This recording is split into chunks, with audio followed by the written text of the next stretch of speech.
안녕하세요. 오늘 여러분과 함께 깊이 살펴볼 주제는 바로 복통입니다. 누구나 한 번쯤 껴봐봤을 텐데요. 너무 흔해서 대수롭지 않게 여기기 쉽지만 사실 그 원인을 찾는 과정은 생각보다 훨씬 복잡하다고 합니다. 그래서 오늘 이 복통 진단의 세계를 한번 파헤쳐 보려고 합니다. 저희가 오늘 참고할 자료는 데니오 제이콥스가 쓴 의학 텍스트 복통, 진단 및 관리의 일부인데요. 이 좀 전문적인 내용을 바탕으로 왜 복통 진단이 까다로운지, 또 의사들은 어떤 단서들을 좀 중요하게 보는지 그 핵심만 쏙쏙 뽑아서 알려드릴게요. 그러니까 배가 아플 때 우리 몸이 보내는 신호 있잖아요. 그걸 어떻게 해독해야 할지, 그 실마리를 찾아가는 여정, 그렇게 생각하시면 좋겠습니다. 그리고 가장 흥미로운 점 중 하나는요. 통증이 심하다고 해서 그게 반드시 심각한 병은 아니라는 겁니다. 오히려 살살 아픈데 큰일일 수도 있고요. 자, 그럼 왜 이런 일이 벌어지는지 지금부터 자세히 한번 들여다보죠. 이 자료에서도 처음부터 딱 짚고 넘어가는 게 복통 진단이 정말 어렵다는 거잖아요. 때로는 정말 위급한 상황인데도 증상은 아주 애매하게 나타날 수 있다고요. 그래서 이게 당장 응급처치가 필요한 경우인지 아니면 좀 지켜봐도 되는 경우인지 이걸 가려내는 게 무엇보다 중요하다고 강조합니다. 맞습니다. 정말 중요하죠. 그래서 환자의 이야기를 아주 자세히 듣는 것, 그러니까 병력 청취라고 하죠. 이게 진단의 첫걸음이면서 또 가장 중요한 과정입니다. 예를 들어서 환자 나이가 어떻게 되는지, 통증이 언제 어떻게 시작됐는지, 아픈 느낌은 어떠는지, 욱신거리는지, 쥐어떠는지 같은 거요. 또 얼마나 오래됐는지, 정확히 어디가 아프고 또 어디로 이렇게 뻗치는 느낌이 있는지, 메스꺼움이나 구토, 식욕부진 같은 다른 증상은 없는지, 대변 습관은 변했는지, 여성분이라면 마지막 생리일은 언제인지 등등 이런 정보들을 진짜 꼼꼼하게 다 종합해야 진단 범위를 이렇게 좁혀나갈 수가 있어요. 진짜 말씀하신 것처럼 탐정이 단서 모으는 과정 같네요. 네, 약간 그런 느낌이죠. 실제로 병원에 입원하는 흔한 복통 원인을 보니까요. 그냥 특별한 원인 없이 아픈 경우도 있고 급성 충수염, 우리가 흔히 맹장염이라고 하는 거요. 그리고 비뇨기계 무제나 장이 막히는 장폐색 같은 것들이 있더라고요. 근데 여기서 급성 복증이니 외과적 복증이니 하는 말들은 오히려 오해를 살 수 있어서 요즘은 잘 안 쓴다고 하네요. 네, 맞아요. 그런 용어들이 마치 이게 무조건 수술이 필요한 심각한 상태다 이런 인상을 줄 수 있거든요. 실제로는 급성 복통 환자 대부분은요, 그냥 저절로 좋아지는 비교적 가벼운 질환을 앓는 경우가 많습니다. 하지만 여기서 진짜 중요한 건 통증의 강도만 보고 괜찮겠지 하고 안심해서는 절대 안 된다는 겁니다. 그게 핵심이군요. 네, 아주 그냥 살짝 아픈 통증이 생명을 위협하는 문제의 신호일 수도 있고요. 반대로 막 배를 움켜쥐고 대굴대굴 구를 정도로 아파도 수술 없이 해결될 수도 있거든요. 심지어 환자가 배고픔을 느끼는지 아닌지 이런 것조차도 병의 심각성을 판단하는 데는 별로 믿을 만한 기준은 못 됩니다. 와, 그렇군요. 통증 강도만으로는 알 수가 없다니. 그렇다면 통증이 왜 이렇게 다양하고 또 때로는 오해를 부르는 방식으로 나타나는 걸까요?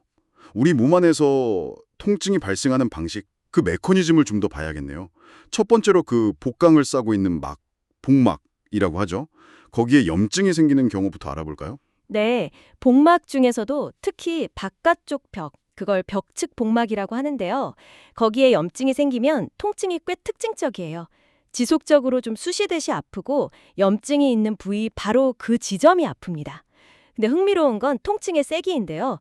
그 복막을 자극하는 물질이 뭐냐, 또 양이 얼마나 되냐, 얼마나 빨리 퍼졌냐에 따라서 통증 강도가 정말 천차만별이에요. 자극 물질에 따라 다르다고요? 네, 예를 들어서 위산처럼 산성이 강한 액체가 조금만 복강 안으로 갑자기 확 새어 나오면요. 양이 같더라도 그냥 중성인 대변 내용물이 오염시킨 것보다 훨씬 심한 통증을 유발해요. 또 췌장액처럼 그 소화 효소가 아주 활발한 액체는 그냥 멸균된 담즙보다 훨씬 더 심한 염증이랑 통증을 일으키고요. 와, 반면에 혈액이나 소변은 상대적으로 자극이 좀 덜해서요. 갑자기 많은 양이 확 쏟아지지 않는 한 통증이 약하거나 거의 못 느낄 수도 있어요. 세균 감염 같은 경우도 그 세균이 충분히 번식해서 염증 물질을 만들어내기 전까지는 통증이 좀 약할 수 있고요. 그러니까 단순히 염증이다 이게 아니고 그 원인 물질이 뭐냐에 따라서 통증 정도가 완전히 다를 수 있다 이 말씀이시군요. 그렇죠. 이런 복막염증 통증은 기침하거나 재채기할 때 또는 의사가 배를 누를 때처럼 복막이 자극받으면 더 심해진다고요? 네, 맞아요. 복막의 압력이나 긴장이 변할 때 악화되는 거죠. 그래서 복막염 환자들은 숨 쉬는 것조차 조심스러워서 그냥 가만히 누워 있으려고 하고 반대로 그 장이 꼬이는 듯한 산통, 콜릭이라고 하죠. 그런 환자들은 너무 아파서 막 대굴대굴 구르는 경향이 있다. 이런 차이점도 있군요. 네, 전형적인 모습이죠. 배에 힘을 주면 근육이 딱딱하게 굳는 것도 특징이고요. 네, 복부 근육의 반사적인 경직, 그것도 특징인데요. 근데 그 근육 경직이라는 것도 항상 그렇게 명확하게 나타나는 건 또 아닙니다. 환자의 전반적인 상태나 염증의 위치, 또 얼마나 빨리 진행됐는지에 따라 달라질 수 있어요. 아, 이것도 또 예외가 있군요. 그럼요. 예를 들어 충수가 저기 맹장 뒤쪽 깊숙이 있거나 위 뒤쪽 작은 공간으로 천공이 생긴 경우에는 그 주변 장기들이 약간 쿠션 역할을 해줘서 배가 그다지 딱딱하지 않을 수 있습니다. 또 의식이 좀 흐릿하거나 기력이 아주 없거나 면역력이 심하게 떨어진 환자분들, 정신질환이 있는 분들은 정말 심약한 상황인데도 통증이나 근육 경직을 거의 못 느낄 수도 있고요. 염증이 아주 천천히 서서히 진행될 때도 근육 경직은 좀 덜할 수 있습니다. 그렇군요. 자, 복막염증 말고 또 다른 주요 통증 원인, 그 속이 빈 장기들 있잖아요. 장이나 담관, 요관 같은 관들이 막히는 경우, 폐색이라고 하죠. 이건 또 통증 양상이 다르다고요? 네, 맞아요. 전형적으로는 그 막힌 장기가 그걸 뚫어보려고 막 강하게 수축하면서 쥐어짜는 듯한 통증, 그게 바로 산통인데요. 이게 간헐적으로, 그러니까 아팠다 안 아팠다 하는 식으로 나타납니다. 통증 위치는 복막염증 때보다는 좀 더 모호하고요. 어딘지 딱 짚기 어려운 거죠. 근데 여기서 또 함정이 있어요. 함정이요? 네, 장기가 그냥 늘어나기만 하고 격렬하게 수축하지 않으면 쥐어짜는 통증 없이 그냥 지속적으로 묵직하게 아프기만 할 수도 있다는 겁니다. 아, 산통이 없을 수도 있다. 네, 그래서 산통이 없다고 해서 폐색은 아니구나 이렇게 단정하면 안 됩니다. 그렇군요. 구체적인 예를 좀 들어주시겠어요? 예를 들어 소장에 막혔을 때랑 대장에 막혔을 때는 어떻게 다른가요? 소장폐색은 보통 배꼽 주변이나 명치 부근이 아픈데요. 위치가 좀 명확하지 않고 아팠다 안 아팠다 하는 그런 산통 양상을 보이죠. 하지만 시간이 지나면서 장이 점점 늘어나고 힘이 빠지면 산통은 오히려 좀 약해질 수 있어요. 만약에 장이 꼬이면서 혈액 공급까지 막히는 그런 교액성 폐색 상태가 되면요. 그 장을 매달고 있는 장갑막이 당겨지면서 허리 아래쪽으로 통증이 뻗칠 수 있습니다. 허리 쪽으로요? 네. 그리고 대장 폐색으로 인한 산통은 소장 때보다는 좀 덜 강하고요. 주로 아랫배 쪽이 아프면서 이것도 허리 쪽으로 뻗칠 수 있습니다. 담관이 막혔을 때는 어떤가요? 우리가 흔히 담석 산통이라고 부르잖아요. 이것도 산통이 아닌 경우가 있다고요? 아, 네. 그 담석산통이라는 말이 사실 좀 오해의 소지가 있어요. 담낭이나 담관이 갑자기 확 늘어나면 쥐어짜는 산통보다는 그냥 지속적인 통증을 유발하는 경우가 더 많거든요. 아, 계속 아프다는 거군요. 네. 담낭이 급격히 팽창하면 주로 오른쪽 윗배가 아프면서 오른쪽 등이나 어깨뼈 끝쪽으로 통증이 뻗치는데요. 간혹 배 가운데가 아플 수도 있습니다. 총담관, 그러니까 담즙이 최종적으로 나가는 관인데요. 거기가 늘어나면 명치 부근이 엎으면서 등 위쪽으로 뻗치는 경우가 흔하고요. 하지만 이게 사람마다 너무 달라서 증상만으로는 이게 담낭 문제인지 총담관 문제인지 구분하기 어려울 때도 많아요. 그렇다면 췌장이나 비뇨기계가 막혔을 때는 통증이 또 어떻게 나타날까요? 췌장암 같은 걸로 췌장관이나 담관이 아주 서서히 막히는 경우에는요. 통증이 아예 없거나 있어도 아주 경미하고 둔한 통증만 느껴질 수도 있습니다. 췌장관이 늘어나서 생기는 통증은 좀 특징적인 게 누우면 심해지고 앉으면 좀 덜해지는 경향이 있어요. 아, 자세에 따라 다르군요. 네. 그리고 요관 폐색의 경우는 신장하고 요관이 만나는 부위가 딱 막히면 등 쪽 갈비뼈 아래, 늑골 척추각이라고 하죠. 거기가 아프고 그 외에 다른 요관 부위가 막히면 옆구리가 아프면서 같은 쪽 아랫배로 통증이 뻗칩니다. 방광이 막히면 치골 위쪽이 좀 둔하게 아픈데 만약 의식이 명료하지 않은 환자분이면 그냥 안절부절 못하는 모습만 보일 수도 있어요. 통증 호소를 잘 못하시니까요. 혈관 문제로 인한 복통은 어떤가요? 이건 왠지 굉장히 갑작스럽고 극심할 것 같은데요. 흔히들 그렇게 생각하시죠. 근데 반드시 그런 건 아닙니다. 물론 장으로 가는 주요 동맥, 상장관막 동맥이라고 하는데요. 거기가 갑자기 막히거나 복부 대동맥류가 터지기 직전에는 뭐 당연히 극심한 통증이 올 수 있죠. 하지만 여기서 정말 중요한 점은요. 상장관막 동맥 폐색 환자 중에 상당수가 혈압이 뚝 떨어지거나 복막염 증상이 나타나기 한 2, 3일 전까지는요. 그냥 배 전체가 좀 불편하다, 아니면 살살 아프다, 혹은 약간 쥐어짜는 듯하다, 뭐 이런 통증만 느끼는 경우가 아주 흔하다는 겁니다. 며칠 전부터요?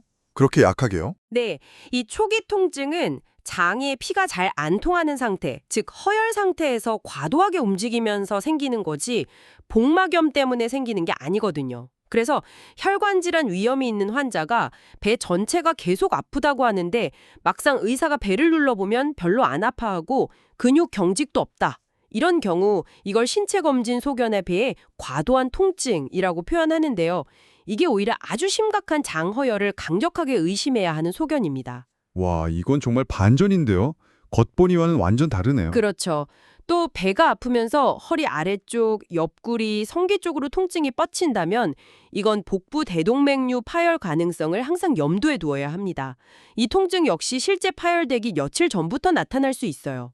그러니까 초기 증상하고 실제 위험 사이의 이런 불일치, 이게 진단을 어렵게 만드는 또 하나의 큰 요인입니다. 듣고 보니 통증의 양상만으로는 정말 판단하기 어렵겠네요. 그럼 이번에는 연관통에 대해서 좀 알아보죠. 아픈 곳은 분명 배인데 실제 원인은 다른 곳에 있다는 거죠? 네, 맞습니다. 배에서 멀리 떨어진 곳의 문제가 마치 배가 아픈 것처럼 느껴지는 현상이죠. 특히 명치나 윗배가 아플 때는요, 가슴 안의 문제, 예를 들어 심근경색, 폐렴, 심낭염, 식도질환 같은 것들을 반드시 감별해야 합니다. 가슴 문제인데 배가 아프다고요? 네, 폐련이나 폐경색으로 횡격막 근처 흉막에 염증이 생기면 오른쪽 윗배가 아프면서 오른쪽 어깨, 위쪽, 쇄골 상복까지 아플 수 있어요. 이건 아까 담낭 문제로 오른쪽 어깨뼈 아래가 아픈 거랑은 위치가 약간 다르죠. 아, 위치가 좀 다르군요. 네, 중요한 감별점 중 하나는 가슴 문제로 인한 연관통은 숨 쉴 때 아픈 쪽 가슴 움직임이 좀 줄어들고요. 숨을 들이쉴 때 복근 경직이 오히려 줄어드는 경향이 있다는 겁니다. 복근 경직이 줄어든다고요? 네, 복부 문제일 때는 호흡이랑 상관없이 계속 배가 딱딱하게 경직되어 있거든요. 근데 가슴 문제일 때는 숨 들이쉴 때 잠깐 풀리는 거죠. 또 아프다고 느끼는 배 부위를 이렇게 눌러봐도 통증이 더 심해지지 않거나 오히려 약간 시원하게 느껴지는 경우도 있고요. 그런데 만약에 원래 담낭 질환이 있는 사람이 심근경색이 오면 어떡하죠? 통증 부위가 겹칠 수도 있지 않나요? 아, 정말 예리한 지적이십니다. 실제로 그런 경우가 진단을 매우 혼란스럽게 만들죠. 담도 질환이 있는 환자가 심근경색으로 윗배 통증을 느낄 수도 있고 반대로 협심증 병력이 있는 환자가 담석 통증을 가슴이나 왼쪽 어깨 통증으로 느낄 수도 있어요. 심지어 두 가지 문제가 동시에 존재할 수도 있고요. 와, 그럼 정말 어렵겠네요. 네, 그래서 환자의 기존 병력하고 증상이 어떻게 변해왔는지 이걸 종합적으로 판단하는 게 정말 중요합니다. 척추 문제나 고환 같은 생식기 문제도 복통처럼 느껴질 수 있다고요? 네, 척추신경이 눌리거나 자극받으면 기침하거나 힘을 줄 때 통증이 심해지고 해당 신경이 지배하는 피부 영역에 감각 과민이 나타나는 게 특징입니다. 고환이나 정낭의 문제는 해당 부위를 살짝 건드리기만 해도 통증이 확 심해지고 아픈 느낌이 좀 둔하고 쑤시는 듯하면서 위치가 명확하지 않은 경향이 있습니다. 이야, 정말 원인이 다양하네요. 심지어 전신적인 대사 문제 때문에도 배가 아플 수 있다고요? 그렇습니다. 이걸 대사성 복부 위기라고 하는데요. 몸의 대사 과정에 이상이 생겨서 복통이 발생하는 경우입니다. 예를 들어 고지혈증이 아주 심하면 그 자체로 췌장염을 유발해서 배가 아플 수 있고요. 어떤 유전질환 C1 에스테라제 결핍이라는 병은 혈관 부종이랑 같이 극심한 복통 발작을 일으키기도 합니다. 가족성 지중해열이라는 병도 복통이 아주 특징적인 증상이고요. 코로나19도요? 네, 드물지만 코로나19 감염이 폐 증상은 거의 없는데 심한 복통으로만 나타나는 경우도 보고된 바 있습니다. 또 포르피린증이나 납중독 같은 경우에는 장운동이 너무너무 심해져서 장폐색하고 구분하기 어려울 수도 있고요. 당뇨병성 케톤산증이나 요독증으로 인한 복통은 좀 비특이적이고 위치나 강도가 계속 변하기도 하고요. 여기서 중요한 점이 있다고요? 네, 특히 당뇨 환자가 케톤 산증에 빠졌을 때 그 원인이 사실은 급성충수염이나 장폐색 같은 다른 문제일 수도 있다는 겁니다. 그래서 단순히 대사 이상만 교정할 게 아니라 교정했는데도 복통이 빨리 좋아지지 않으면 뭔가 다른 숨어있는 원인이 있나 하고 꼭 찾아봐야 합니다. 아, 그렇군요. 놓치기 쉬운 부분이겠네요. 면역력이 떨어진 환자들은 복통 진단이 더 까다롭다고 들었습니다. 왜 그런가요? 네. 면역 저하 환자들, 예를 들어 장기 이식 받고 면역 억제제를 드시거나 에이즈 환자분들, 고령의 어르신들 같은 경우는요. 우리 몸의 정상적인 방어 반응, 그러니까 염증 반응이 제대로 나타나지 않거나 아주 약하게 나타날 수 있어요. 반응이 약하다고요? 네. 그래서 심각한 감염이나 다른 문제가 있어도 통증이나 발열, 피검사에서 백혈구 증가 같은 그런 전형적인 신호들이 없을 수 있습니다. 또 일반적인 세균이 아니라 거대세포 바이러스, CMV, 마이코박테리아, 기생충, 진균 같은 좀 비정형적인 감염균들이 소화기 어디든 침범해서 복통을 일으킬 수도 있고요. 항암 치료 후에 백혈구가 아주 극도로 감소한 환자에게는 호중구 감소성 장결장염이라는 특수한 장염증이 생기기도 하고요. 정말 특수한 상황들이 많군요. 그렇죠. 그래서 이런 환자분들은 겉으로 보이는 증상만으로는 상태를 판단하기가 너무 어렵기 때문에 혹시라도 장 천공 같은 응급 상황을 놓치지 않으려면 훨씬 더 주의 깊은 관찰과 검사가 필요합니다. 심경 문제나 스트레스 같은 기능적인 원인도 복통을 일으킬 수 있죠. 네, 맞아요. 신경 자체의 문제로 통증이 생길 수도 있습니다. 예를 들어 신경 손상 후에 발생하는 자결통이라는 건데요. 정말 불에 타는 듯한 극심한 통증이 특정 신경 분포 영역에 나타나고 심지어 살짝 스치기만 해도 아픔을 느끼는 이질통을 동반하기도 합니다. 대상포진이나 척추 질환, 당뇨병 등에서 오는 신경통은 찌르는 듯하고 순간적으로 확 나타났다 사라지며 척추를 움직이면 심해지는 그런 특징이 있고요. 과민성 정증후군 같은 것도 있잖아요. 네. 마지막으로 특별한 구조적 이상 없이 발생하는 기능성 복통의 대표적인 예가 바로 과민성 장증후군 IBS입니다.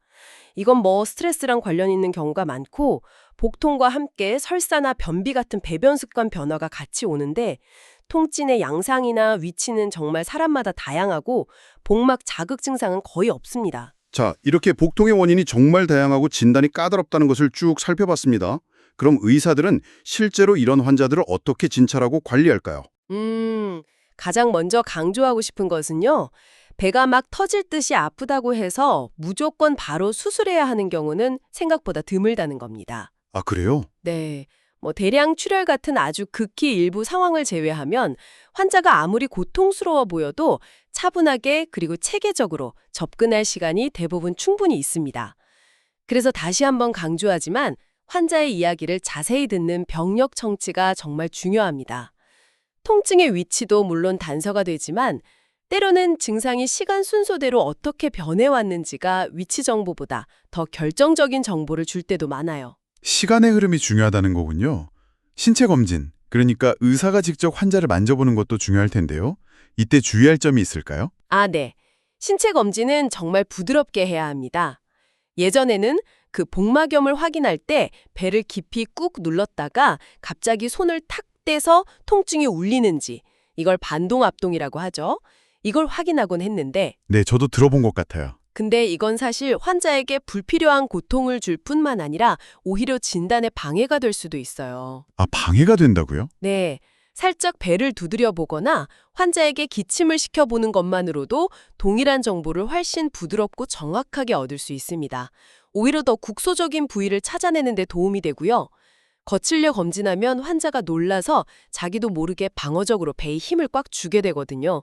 그러면 실제로는 없는 근육 경직이 있는 것처럼 보일 수가 있어요. 아, 그렇군요. 그리고 골반 검진이나 직장 검진도 절대로 빼놓으면 안 됩니다. 배에서는 별다른 이상 소견이 없더라도 골반 깊숙한 곳의 문제, 예를 들어 터진 충수염이나 난소 문제 같은 걸 발견하는 유일한 단서가 될 수 있거든요. 배에서 나는 소리, 장음은 어떤가요? 장음이 없으면 심각한 건가요? 정상적인 장음이 들릴 수 있고요. 반대로 장이 그냥 가스로 많이 늘어나기만 해도 장음이 약해지거나 안 들릴 수 있습니다. 정말로 장음이 완전히 소실되는 조용한 복부는 아까 말씀드린 위산이나 췌장액 노출처럼 갑작스럽고 심한 화학적 복막염이 발생했을 때 주로 나타납니다. 그렇군요. 그럼 피검사나 소변검사, 영상검사는 얼마나 도움이 되나요? 혈액검사나 소변검사는 물론 보조적인 정보를 주지만 그 자체만으로 진단을 확정짓는 경우는 드뭅니다. 예를 들어서 백혈구 수치가 높다. 이것만 가지고 수술해야겠다. 이렇게 결정해서는 안 돼요. 췌장염이나 담낭염처럼 수술이 필요 없는 염증에서도 백혈구는 크게 오를 수 있고요. 반대로 장이 터졌는데도 정상일 수 있거든요. 어머, 그렇군요. 오히려 빈혈이 있는지 없는지가 출혈 가능성을 보여줘서 더 중요할 수 있습니다. 영상검사 중에서는 단순 복부 X선은 얻을 수 있는 정보가 좀 제한적이에요. 그래서 요즘은 진단이 애매한 극성 복통에는 저설량 CT가 훨씬 유용하게 쓰입니다. CT가 많이 쓰이는군요. 네, 초음파는 담낭, 췌장, 난소, 자궁의 임신 같은 걸 보는데 좋고요. 복강경은 배에 작은 구멍을 뚫고 카메라를 넣어서 직접 보면서 진단하고 동시에 치료까지 할 수 있다는 장점이 있죠. 이렇게 다각도로 접근해도 원인을 바로 알기 어려운 경우도 많을 것 같습니다. 그럴 땐 어떻게 하죠? 그리고 환자가 통증이 너무 심한데 진통제를 쓰면 진단에 방해가 되지는 않나요? 네, 맞습니다. 진단이 불확실할 때는 서두르기보다는 환자를 주의 깊게 관찰하면서 반복적으로 증상을 다시 묻고 신체 검진을 하는 것이 중요할 때가 많습니다. 시간이 지나면서 병의 경과가 좀 더 명확해지고 그러면 정확한 진단과 치료 방향을 결정하는 데 도움이 되기 때문이죠. 물론 때로는 이런 과정 없이 임상적인 판단만으로 수술을 결정하기도 하고요. 그리고 정말 중요한 질문 주셨는데 진통제 사용은 진단에 큰 방해가 되지 않습니다. 괜찮군요. 네. 오히려 통증을 좀 줄여주면 환자가 검사에 더 잘 협조할 수 있고 의사도 진찰을 더 정확하게 할 수 있어요. 따라서 명확한 진단이나 치료 계획이 세워질 때까지 무조건 아픔을 참을 필요는 없습니다. 네, 알겠습니다. 정말 복잡하네요. 자, 오늘 이야기를 정리해보면 복통은 정말 흔하지만 그 진단은 결코 간단치 않다는 것. 환자의 자세한 이야기, 세심한 신체 검진, 그리고 통증이 발생하는 다양한 방식들, 염증, 막힘, 혈관 문제, 연관통, 대사 이상 등등 이런 것들에 대한 깊은 이해가 필수적이군요. 그리고 무엇보다 통증의 세기만으로 병의 심각성을 판단해서는 절대 안 된다는 점, 이건 꼭 기억해야겠습니다. 네, 맞습니다. 환자 개개인의 상황, 예를 들어 나이나 면역 상태, 임신 여부 같은 것들을 다 고려하고 또 각 검사나 증상이 가지는 한계점까지 생각해서 전체적인 그림을 봐야 합니다. 진단이 좀 모호할 때는 섣부른 판단보다는 신중하게 관찰하고 다시 평가하는 것이 답일 때가 많습니다. 오늘 저희가 나눈 이야기들을 바탕으로 마지막으로 여러분께 한 가지 질문을 던져보고 싶습니다. 복통 진단이 이처럼 환자가 어떻게 설명하는지 그리고 의사가 어떻게 해석하는지에 크게 좌우된다면 혹시 우리가 모르는 사이에 의사소통 과정에서의 미묘한 오해나 각자가 가진 선입견 같은 것들이 진단 과정에 영향을 미칠 가능성은 없을까요? 한 번쯤 생각해 볼 만한 문제가 아닐까 싶습니다. 네, 오늘 복통의 이 복잡한 세계를 저희와 함께 탐험해 주셔서 정말 감사합니다.